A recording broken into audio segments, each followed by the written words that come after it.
Economics Incorporated, a political and economic communications consulting firm. He was previously vice president at the First National Bank of Chicago. Mr. Reynolds has published articles on economic policy frequently in the Wall Street Journal and the National Review. He's been a member of the Reagan administration Inflation Task Force and the OMB Transition Team, a director of the Lehrman Institute, and one of the blue chip forecasters. Ladies and gentlemen, please welcome Alan Reynolds.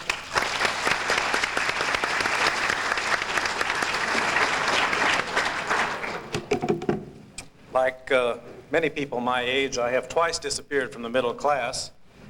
Once was in my 20s when I didn't quite make enough money to be in the middle class, at least by academic standards.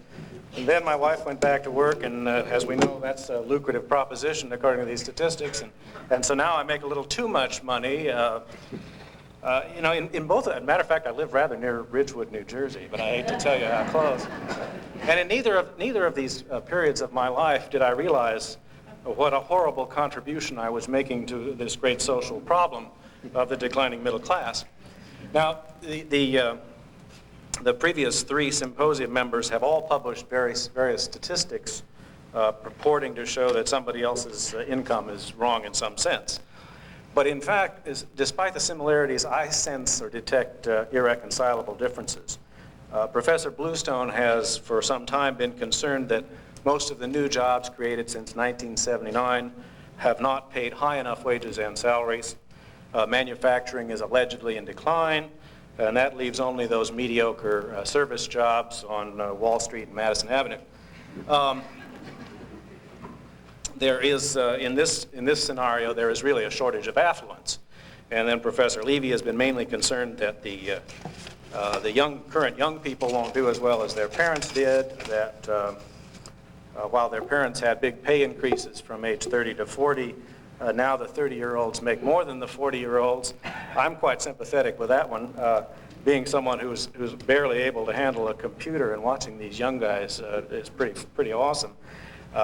But here again, the suggestion is that there really isn't enough affluence. And then, of course, Professor Galbraith, all the way back in 1958, thought all but 8% of us were already too affluent then. And so I guess he's on the other side. And you know, and when I was invited here, I thought that perhaps it was to add an element of dissent or controversy, but it turned out that when I talked to the person, she said no, they thought it was a very well balanced panel already, because they had Bluestone on the left and John Kenneth Galbraith on the right, and the moderator, Lester Thurow, in the middle. You know, I couldn't argue with that. So I figured it was because I had disappeared from the middle class that I was being invited to speak up for affluence.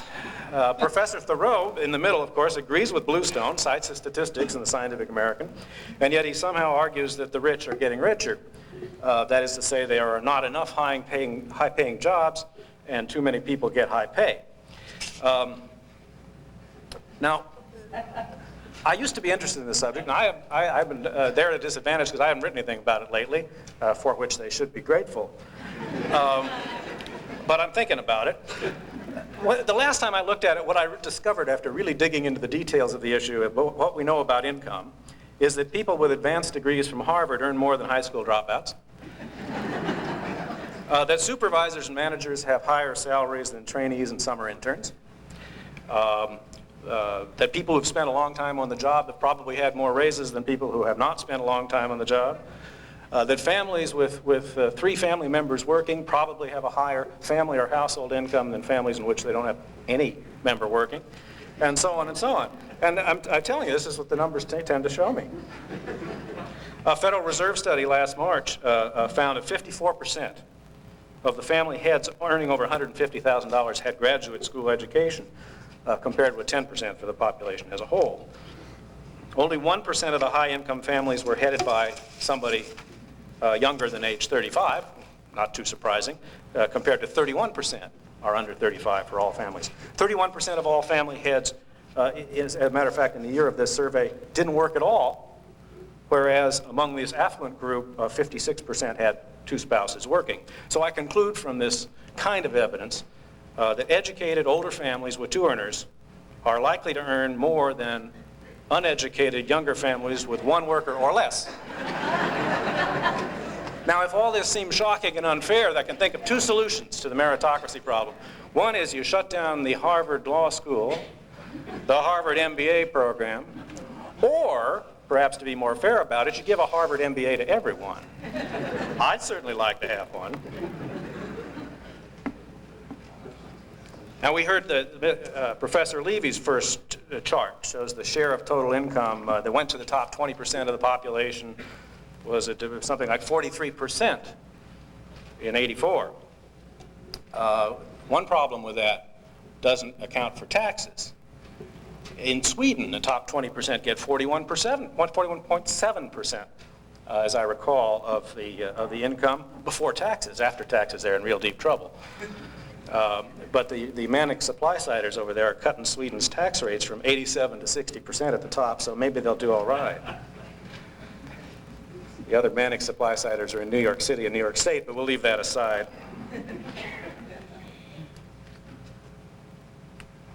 There's another problem with how important would it be we also heard the tax breaks for the well-to-do, the top 1% of the population paid 22.1% of federal income taxes last year.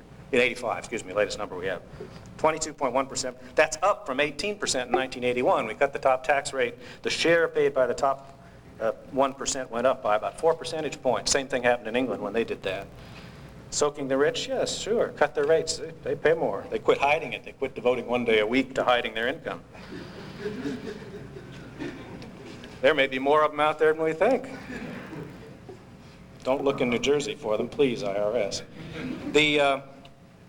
The other thing wrong with these share of income figures, of course, they exclude in-kind transfers. In-kind transfers, food stamps, housing allowances, subsidized school lunches, Medicaid, and that sort of thing. Does that matter? Yeah, well, the Census Bureau figures it cuts the number of poverty by about 35%. Some scholars think it does more than that, so of course that would skew the income distribution. And when you do cross-country comparisons, the other countries like Germany that we heard so much about appear very generous because they pay in cash, whereas we pay in kind.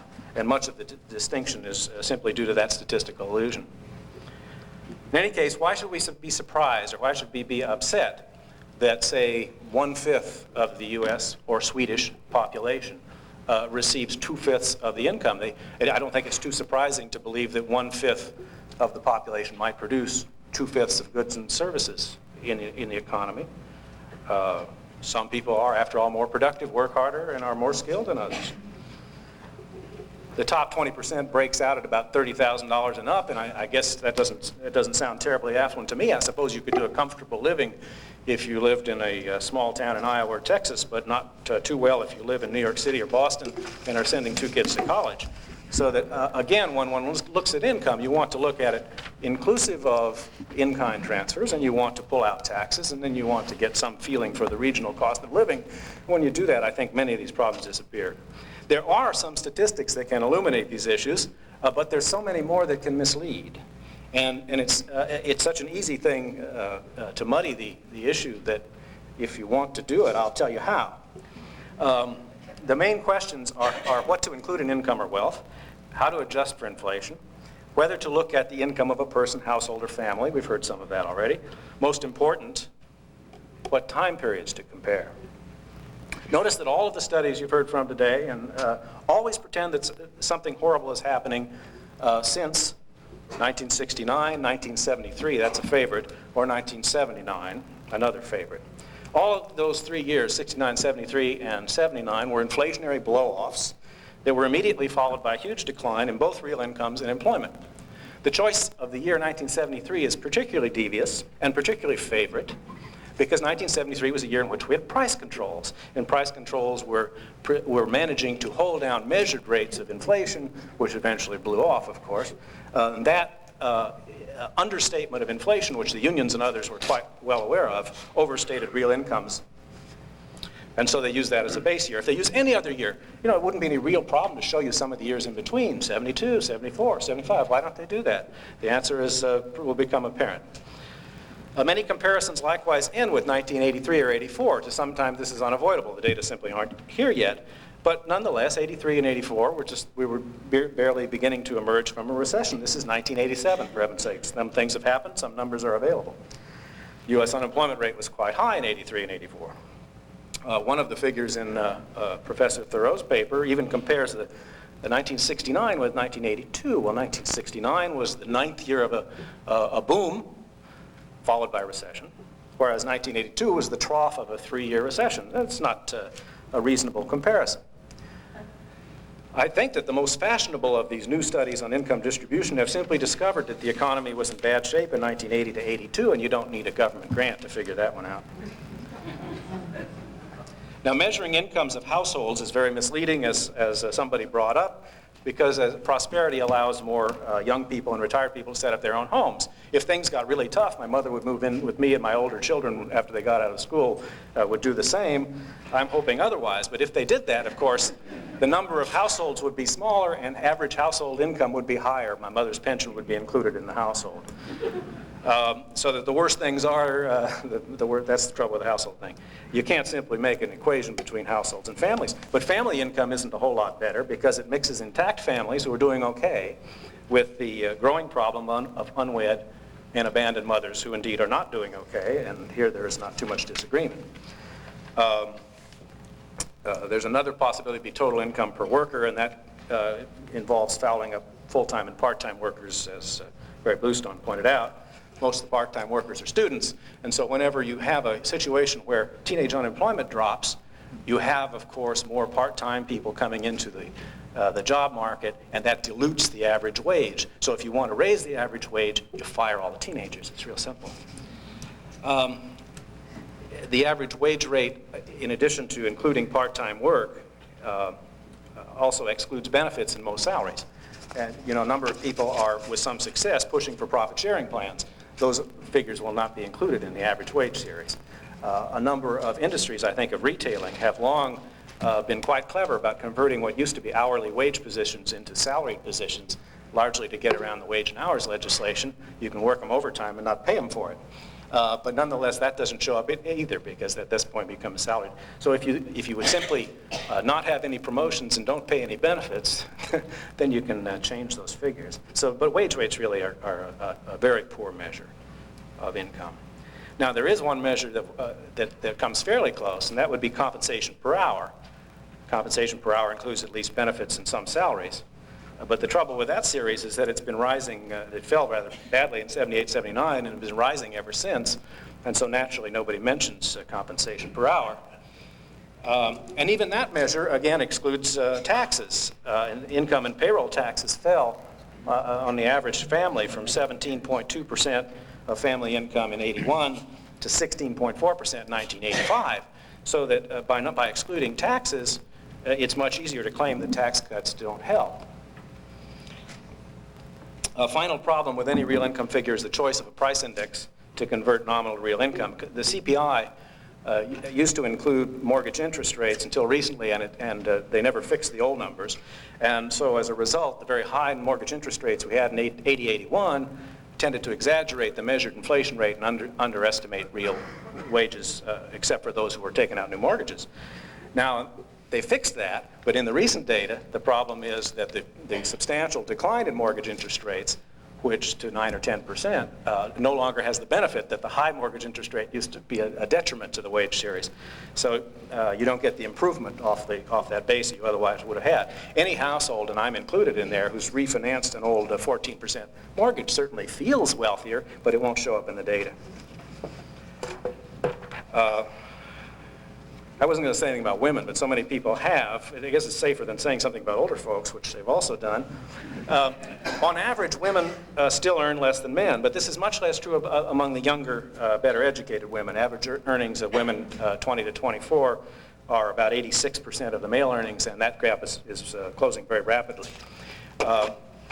It is certainly true, as Professor Thurow emphasized and has for many years, that ambitious, skilled professional women are likely to marry men with similar characteristics and qualifications, and I guess that skews the distribution of combined incomes for double earner families in an upward direction.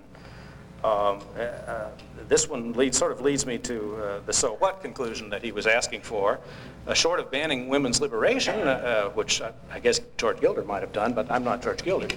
Short of banning women's liberation, it's hard to see what you can do about that, and I don't think we want to deny ourselves the services of skilled women, except perhaps female economists. I'd be in favor of that. I've sort of been coveting Marina Whitman's job at General Motors, but that's all right.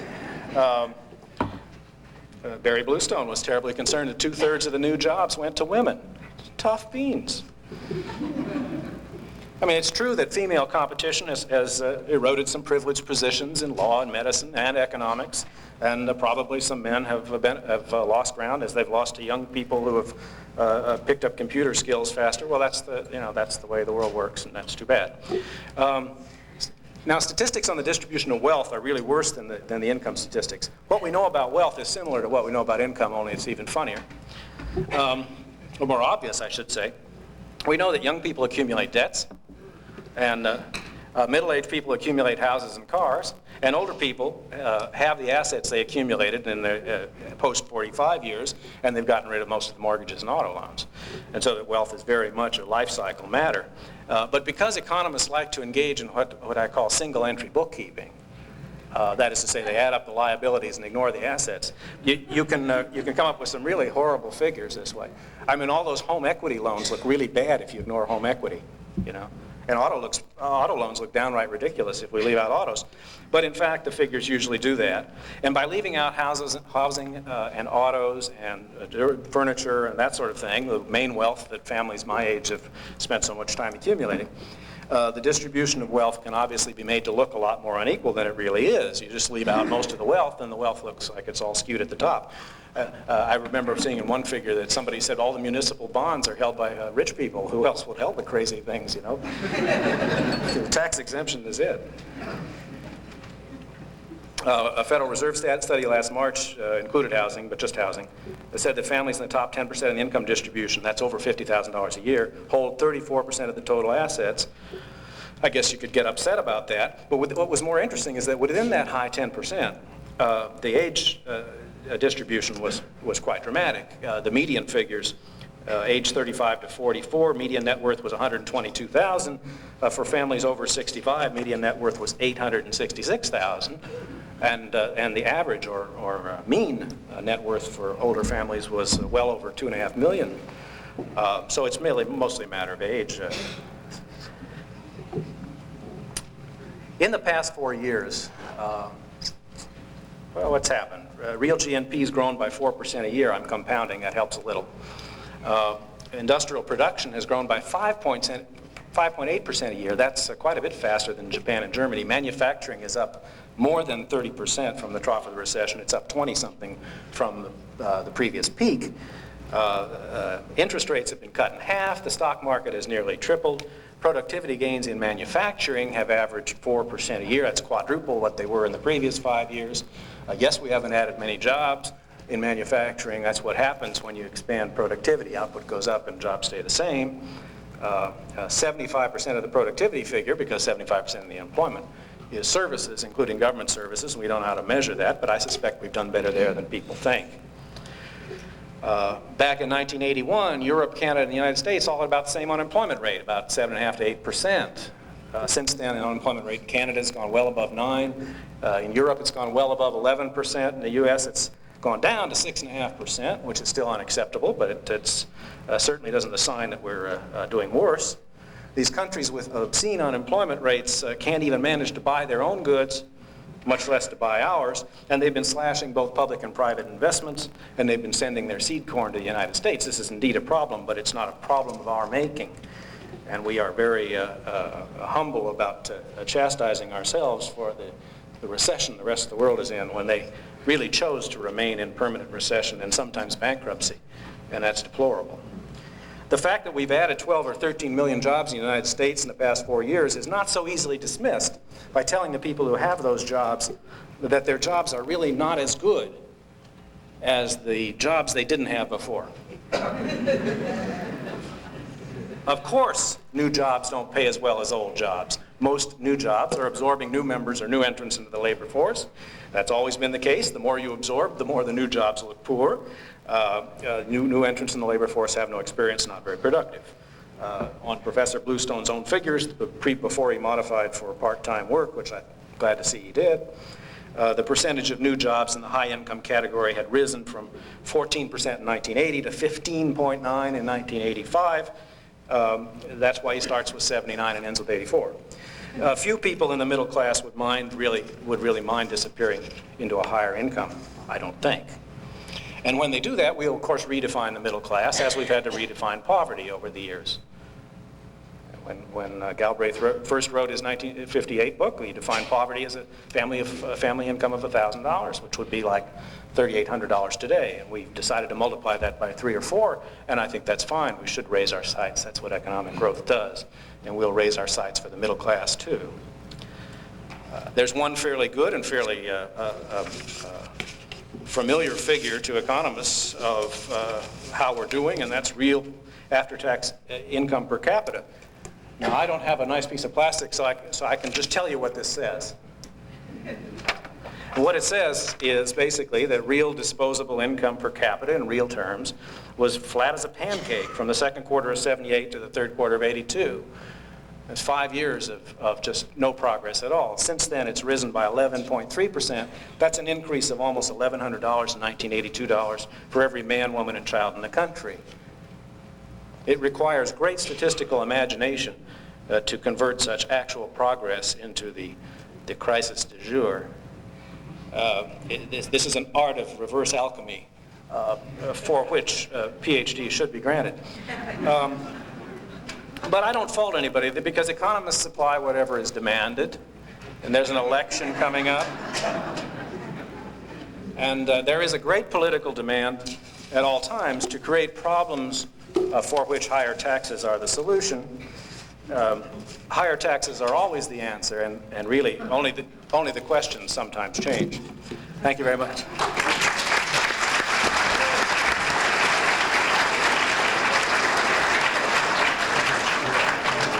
Are you going to raise the lectern for...